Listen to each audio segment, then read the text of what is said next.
So in this style, we have given it a number of words. One thing that I always pay attention to with this is to not tell it to give me a quote unquote 500, 250, 300.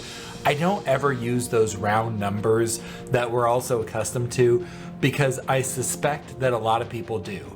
And when I suspect this, I know that as the AIs get smarter and they produce a 500-word article, another AI is going to come along and go, wow, it's kind of shocking that all these blogs are 500 words long. That was AI generated. So I don't want to be specific like that. In fact, I actually add a little bit of that variability even when I describe my output style. Like when I say a paragraph format, I might say varying between shorter and longer sentences. Right? Bullets, another style example. We can combine all of these together into one and say it's going to be a paragraph, it's going to be bullets, where appropriate, and now we've got kind of the typical how most blogs and articles are written, right? Paragraphs with some bullets in them every now and then where appropriate.